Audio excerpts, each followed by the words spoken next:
Assalamualaikum warahmatullahi wabarakatuh. Waalaikumsalam warahmatullahi wabarakatuh. Selamat siang teman-teman. Kita akan membahas mengenai ayat-ayat mengenai zakat.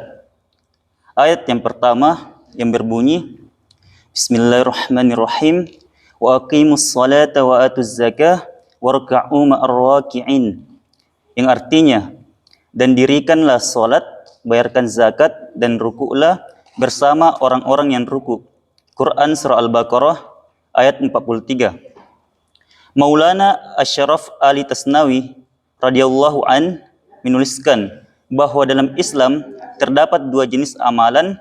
Yang pertama, amalan zahir, dan kedua, amalan batin. Amalan lahir terdapat dua jenis, ibadah dengan jasad dan ibadah dengan harta. Dalam ayat di atas dikemukakan tiga perkara. Yang pertama, salat merupakan ibadah jasmani, zakat adalah ibadah harta, sedangkan khusyuk merendahkan diri adalah ibadah batiniah. Untuk mendapatkan sifat lemah lembut dalam hati dan khusyuk, maka berdampinglah bersama orang-orang yang bersifat demikian. Oleh karena itu, ungkapan bersama orang-orang yang ruku sangat tepat dalam hal ini. Menurut tafsir bahwa lafaz ruku maksudnya adalah khusyuk dan tawadu. Di samping itu terdapat hikmah-hikmah lainnya dalam ayat ini sebagai berikut. Yang pertama, salat merupakan ibadah yang paling penting di antara semua ibadah. Oleh karena itu disebut paling awal. Yang kedua adalah zakat. Oleh karenanya disebutkan dalam urutan yang kedua. Yang ketiga, zakat merupakan benda syukur dan atas pemberian Allah sebagaimana telah dibahas dengan panjang lebar. Yang keempat, di antara semua ibadah, ibadah jasmani lebih utama daripada ibadah harta. Oleh karenanya, ibadah jasmani disebut paling awal, baru kemudian ibadah harta. Kelima, di dalam beribadah, lahirnya harus lebih diutamakan daripada batin.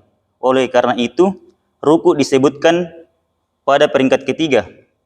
Dan yang keenam, untuk mendapatkan sifat khusyuk dan tawadu, maka berdampingan dengan orang-orang yang memiliki sifat demikian akan besar faedahnya. Oleh karena inilah, masyayikh sangat mementingkan untuk duduk dalam khankah, tempat khusus untuk zikir dan lain-lain. Dalam amalan tasawuf, sebab dengan berkhidmat kepada orang-orang salih, sifat ini akan cepat diperoleh. Yang ketujuh, mengamalkan ketiga perkara ini sangat penting bagi semua orang Islam. Oleh karena di setiap tempat telah digunakan kalimah yang menunjukkan kepada bilangan jamah. Jika dikaji lebih dalam lagi, mungkin akan didapati lebih banyak hikmah lagi. Pendapat kedua adalah bahwa ruku diartikan sebagai ruku dalam solat. Syekh Abdul Aziz Dahlawi radhiyallahu an dalam kitabnya Tafsir Azizi menyimpulkan bahwa maksudnya adalah tunaikanlah solat bersama orang-orang yang mendirikan solat, yakni solatlah beserta jamaah. Solat berjamaah merupakan suatu keistimewaan dalam Islam yang tidak terdapat dalam agama-agama lain.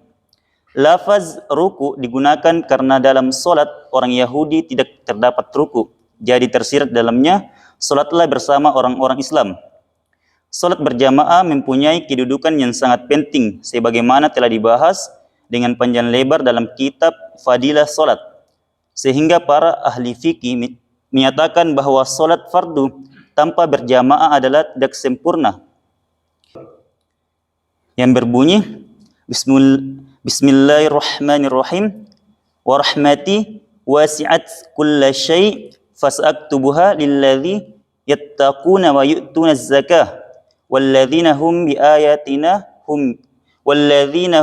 biayatina yu'minun. Yang artinya, dan rahmatku meliputi segala-galanya. Aku tetapkan rahmat itu untuk orang-orang yang bertakwa dan membayar zakat, dan juga orang-orang yang beriman kepada ayat-ayat kami. Quran surah Al-A'raf ayat 156.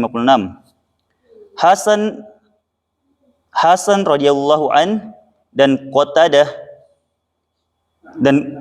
dan Qatadah radhiyallahu an meriwayatkan bahwa rahmat Allah Subhanahu wa taala di dunia ini adalah untuk semua orang baik yang salih maupun tidak, tetapi di akhirat hanya untuk orang-orang yang takwa saja.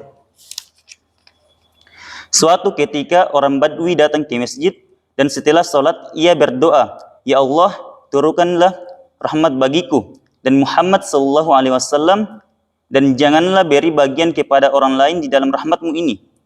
Rasulullah sallallahu alaihi wasallam mendengar doa itu lalu bersabda, "Engkau telah menyempitkan rahmat Allah Subhanahu wa taala yang tak terhingga luasnya. Allah telah membagi rahmatnya menjadi 100 bagian dan hanya satu bagian saja yang diturunkan ke dunia dan telah dibagi-bagikan kepada seluruh makhluk. Karena itu, semua makhluk baik manusia, jin ataupun hewan saling menyayangi satu sama lain. 99 bagian telah disimpan di sisinya." Dalam hadis lain dinyatakan bahwa rahmat Allah Subhanahu wa taala ada 100 bagian, hanya satu bagian saja yang diberikan di dunia, sehingga makhluk sekalian termaksud hewan saling menyayangi satu sama lain.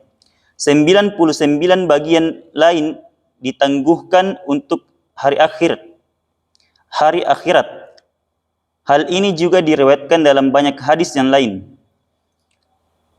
Sungguh sangat mengembirakan atas karunia Allah Subhanahu wa taala yang begitu besar sehingga seorang ibu menyayangi anaknya dan merasa tidak senang apabila anaknya mendapat kesulitan walaupun sedikit. Demikian juga seorang ayah akan menyayangi satu sama lain. Inilah sifat rahim Allah Subhanahu wa taala yang diberikan kepada makhluknya. Tetapi ini hanya 1% saja, sedangkan 99% lagi disimpan untuk dirinya sendiri. Betapa besar kezaliman hamba-hambanya yang ingkar kepadanya. Sedangkan Allah Subhanahu wa taala Maha Rahim dan Maha Penyayang. Jika seorang ibu sangat mengasihi anaknya didurhakai oleh anaknya, maka betapa besar kesedihan dan susahnya hati ibu. Padahal kasih sayang ibu tidak seberapa dibandingkan kasih sayang Allah kepada makhluknya. Dari perumpamaan ini terlihat betapa besarnya maksiat seorang hamba kepada Allah Subhanahu wa taala jika ia tidak mementingkan perintah-perintahnya.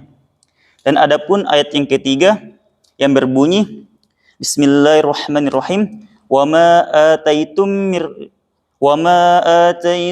mir riba liyarbuwa fi amwalin nas fala yarbu indallah wa ma ataitum min zakatin turiduna wajhallah faulaika humul mud'ifun, yang artinya, dan apa yang kamu berikan berupa riba agar ia menambah harta manusia, dan maka riba itu tidak bertambah di sisi Allah. Dan yang kamu berikan berupa zakat karena mengharapkan keridhaan Allah, maka bagi mereka yang memberikan zakat itu akan dilipat gandakan pahalanya. Quran surah Ar-Rum ayat 39. Mujahid radhiyallahu an mengatakan bahwa maksud memberikan harta dengan tujuan untuk mendapatkan tambahan meliputi seluruh pemberian untuk mendapatkan yang lebih besar nilainya, baik untuk dunia maupun akhirat.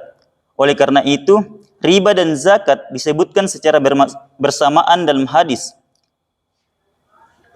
Dalam hadis lain, Mujahid radhiyallahu an berpendapat bahwa maksud ayat tersebut adalah pemberian Darul Mansur, yakni pemberian untuk mendapatkan balasan atau ganti yang lebih baik dari yang telah diberikannya.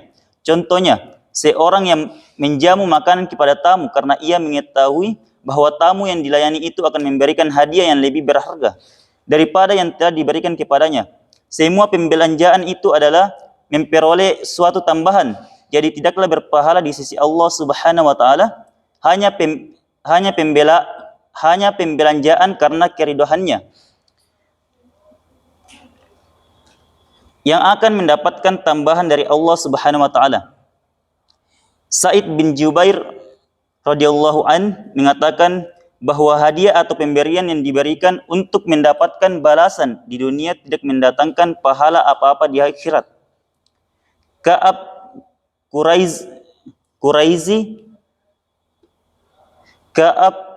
Quraizi radhiyallahu an mengatakan, orang yang memberikan sesuatu kepada orang lain dengan niat untuk mendapatkan balasan yang lebih daripadanya, maka pemberian yang demikian itu tidak akan bertambah di sisi Allah. Barang siapa memberi sesuatu kepada orang lain semata-mata karena Allah, yaitu untuk mendapatkan keridhaannya tanpa mengharapkan balasan yang lain, maka itu sajalah yang akan bertambah di sisi Allah Subhanahu wa taala. Jadi mereka yang memberikan zakat atau pemberian lainnya dengan harapan bahwa setelah itu orang yang diberinya itu akan taat kepadanya atau merasa berhutang budi kepadanya, maka niat yang demikian akan mengurangi pahala. Keterangannya telah dikemukakan pada ayat ke-24 bab pertama. Adapun ayat yang berbunyi, innama nut'imukum liwajhillahi la nuridu minkum jazaa'aw wala syukura. Kami memberimu hanya karena Allah. Kami tidak mengharapkan balasan dan terima kasih darimu. Allah Subhanahu wa taala telah melarang Rasulullah sallallahu alaihi wasallam secara khusus untuk tidak membelanjakan hartanya dengan harapan mendapatkan sesuatu di dunia. Larangan seperti itu terdapat dalam ayat lain berikut ini. Wala tamnun tastakshir, yang artinya, dan janganlah kamu memberi sesuatu kepada seorang dengan niat mendapat lebih banyak daripadanya. Quran surah Al-Mudaththir ayat 6. Pahala atau ganjaran untuk infak di jalan Allah telah dibicarakan dengan panjang lebar dalam bab pertama dengan menukilkan beberapa ayat Al-Quran dan hadis. Oleh karena itu, apabila memberi sesuatu kepada orang lain, janganlah mengharapkan balasan atau terima kasih dari mereka. Karena yang demikian itu bukanlah pemberian karena Allah.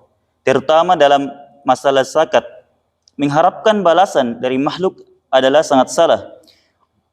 Orang yang membayar zakat sebenarnya menunaikan kewajibannya sendiri. Jadi bagaimana bisa dikatakan sebagai perbuatan baik kepada seseorang? Oleh karena itu, ketika membayar zakat sangat penting untuk diniatkan secara sungguh-sungguh bahwa zakatnya hanya untuk mendapatkan keridhaan Allah Subhanahu wa taala.